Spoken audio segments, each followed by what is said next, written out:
عوام کے بیچ آ کر کے کوئی کتنا بھی فرشتہ بن لے اور اسٹیج پہ بیٹھ کر کے کوئی کتنی بھی اللہ والی باتیں کر لینا، لیکن موجودہ دور کے جتنے پیران کرام ہیں اور جتنے مشائخ اعظام ہیں، میں قطعاً الا ماشاء اللہ نہیں لگاؤں گا، میں اس کی ضرورت ہی نہیں سمجھتا ہوں، کوئی بھی دودھ کا دھلا ہوا نہیں ہے۔ سر یہ جتنے پیر ہیں اور مشائخ ہیں نا موجودہ دور کے، اللہ کی قسم میں کہہ رہا ہوں کوئی بھی ان میں سے امت مسلمہ کے لیے مخلص نہیں ہے۔ یہ سب دنیا دار، دنیا پرست، مال اور دولت اور اپنی سجادگی کی لالچ میں نا انہوں نے سب نے ایک ہی پالیسی اپنا رکھی ہے کہ لڑاؤ اور حکومت کرو۔ اگر یہ جھگڑے ختم ہو جائیں اور امت کے درمیان یہ اتحاد پیدا کرنے لگ جائیں نا تو ان کی کرسی خود خطرے میں پڑ جائے گی۔ سر وہ پہلے کی خانقاہیں تھیں جہاں سے انسانیت اور روحانیت کا درس ملتا تھا، جہاں اللہ کے بندوں کو اللہ کے بندوں سے ملایا جاتا تھا، جہاں سے پیار اور محبت عام کی جاتی تھی۔ مگر موجودہ دور کی جتنی بھی خانقاہیں ہیں، میں بالکل قطعاً پرواہ نہیں کرتا کہ آپ میرے تعلق سے کیا سوچیں گے اور کیا کہیں گے،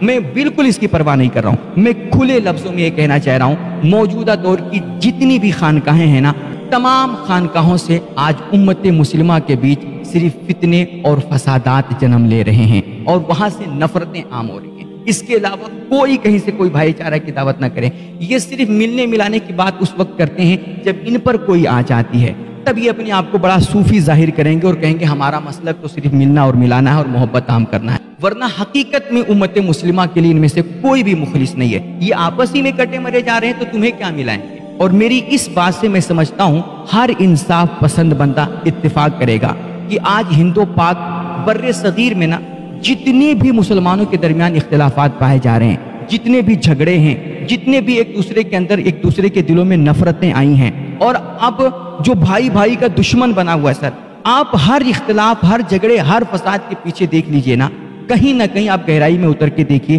تو اس کے پیچھے آپ کو پیر پرستی اور شخصیت پرستی چھپی ہوئی نظر آئے گی۔ اور اللہ نہ کرے میرے بھائی، اگر ہم نے یہ پیر پرستی نہیں چھوڑی اور اپنی عوام کو اس خطرناک مرض سے ہم نے آگاہ نہیں کیا اور اس کو الرٹ نہیں کیا، تو ایک دور آئے گا نا کہ جب بھائی بھائی کے خون کا پیاسا ہو جائے گا اور ہم ایک گھر میں رہ کر کے بھی نا ایک دوسرے سے سلام کلام بند کر دیں گے، اور یہ تقریباً ہو ہی رہا ہے۔ بس میرے پیر تیرے پیر کے چکر میں ہم ایک دوسرے کے دشمن بن گئے، بھائی بھائی کا دشمن ہو گیا، بیٹا باپ کا دشمن ہو گیا، اور ہم نے ایک دوسرے سے سلام کلام تک کرنا بند کر دیا۔ ایسے ہی ہم دشمنیوں میں جھلستے رہیں گے، نفرتوں میں جلتے رہیں گے، اور گھٹ گھٹ کر کے ہم مر جائیں گے نا، اور ان پیروں کی دکان اپنی چلتی رہے گی، انہیں اس کی کوئی قطعاً پرواہ نہیں ہے۔ آج ہریانہ جل رہا ہے، میوات خون خون ہو گیا ہے،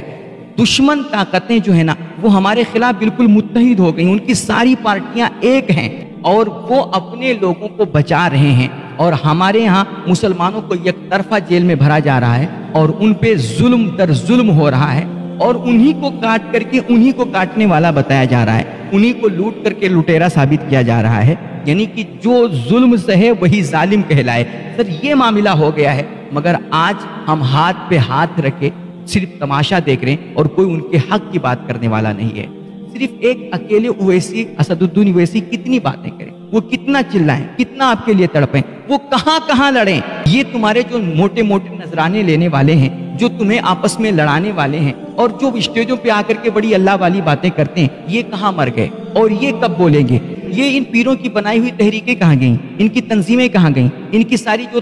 طرح طرح کی جماعتیں چلتی ہیں، کیا وہ صرف ان کا پرچار کرنے کے لیے بنی ہیں؟ انہوں نے اپنی اپنی تحریکیں بنائی ہیں نا، بہت ساری ہمارے ہاں تحریکیں، بہت ساری تنظیمیں ہیں، لیکن آج جو میوات اور ہریانہ کے مسلمانوں پہ ظلم ہو رہا ہے، کیا ان میں سے کوئی تحریک جائے کہ ان کے حق میں بولنے، ان کے حقوق کی آواز کوئی بلند کر رہا ہے؟ کوئی جماعت بلند کر رہی ہے؟ یہ صرف سمجھتے ہیں نا کہ ہماری جو جماعت ہے، ہماری جو تحریک ہے، یہ صرف ہمارے پروگرام کی تشہیر کرے، ہمارا پرچار کرے، ہماری مریدہ نے یہ کیا، ہمارے مرید نے کیا، ہم نے وہ پروگرام کیا، ہم نے وہ پروگرام کیا، اور ہمارے پیر صاحب نے یہ کتاب لکھی، وہ لکھی، بس صرف اس کے لیے تمہاری تحریکیں بنی ہیں۔ مسلمانوں کے حق کی لڑائی کون لڑے گا؟ مسلمانوں کو جیلوں سے کون نکلوائے گا؟ ان کے اوپر جو مقدمات لگے ہوئے ہیں، جو دفعات لگے ہوئے ہیں، کہ آج جو مسلمان مارے جا رہے ہیں، جن کا خون بہایا جا رہا ہے، جن کے گھروں کو جلایا جا رہا ہے، اور جن مسلم نوجوان لڑکوں کو اٹھا کر کے ان کی ایک طرفہ گرفتاریاں ہو رہی ہیں، انہیں جیل میں ٹھونسا جا رہا ہے، کیا ان سے تمہارا کوئی تعلق نہیں ہے؟ کیا مسلمانوں کے تعلق سے تمہیں کوئی ہمدردی نہیں ہے؟ کیا صرف عرسوں کے وقت تمہیں مسلمان نظر آتے ہیں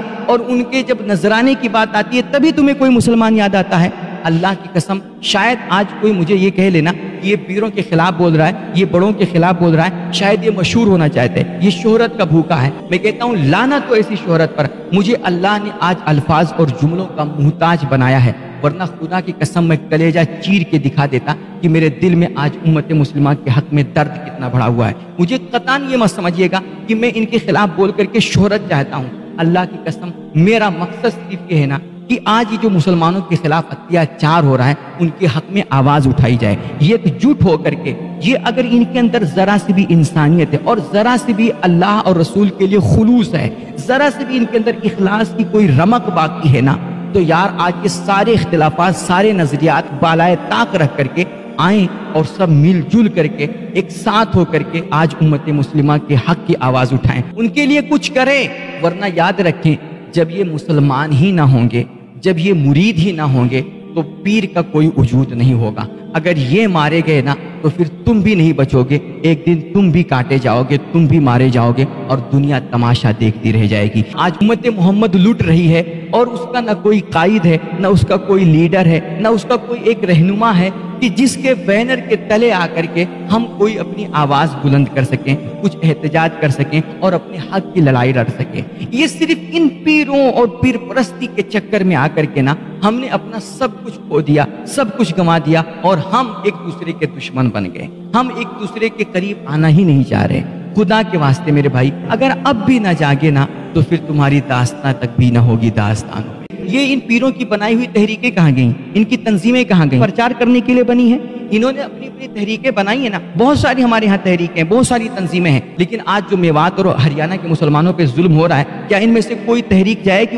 ان کے حق میں بولنے، ان کے حقوق کی آواز کوئی بلند کر رہا ہے؟ کوئی جماعت بلند کر رہی ہے؟ یہ صرف سمجھتے ہیں نا کہ ہماری جو جماعت ہے، ہماری جو تحریک ہے، یہ صرف ہمارے پروگرام کی تشہیر کرے، ہمارا پرچار کرے، ہماری مریدہ نے یہ کیا، ہمارے مرید نے کیا، ہم نے وہ پروگرام کیا، ہم نے وہ پروگرام کیا، کہ آج یہ جو مسلمانوں کے خلاف اتیاچار ہو رہا ہے ان کے حق میں آواز اٹھائی جائے، یہ ایک جٹ ہو کر کے، یہ اگر ان کے اندر ذرا سی بھی انسانیت ہے اور ذرا سی بھی اللہ اور رسول کے لیے خلوص ہے، ذرا سی بھی ان کے اندر اخلاص کی کوئی رمق باقی ہے نا، تو یار آج یہ سارے اختلافات، سارے نظریات بالائے طاق رکھ کر کے آئیں اور سب مل جل کر کے ایک ساتھ ہو کر کے آج امت مسلمہ کے حق کی آواز اٹھائیں، ان کے لیے کچھ کریں، ورنہ یاد رکھیں جب یہ مسلمان ہی نہ ہوں گے، جب یہ مرید ہی نہ ہوں گے تو پیر کا کوئی وجود نہیں ہوگا۔ اگر یہ مارے گئے نا تو پھر تم بھی نہیں بچو گے، ایک دن تم بھی کاٹے جاؤ گے، تم بھی مارے جاؤ گے اور دنیا تماشا دیکھتی رہ جائے گی۔ آج امت محمد لٹ رہی ہے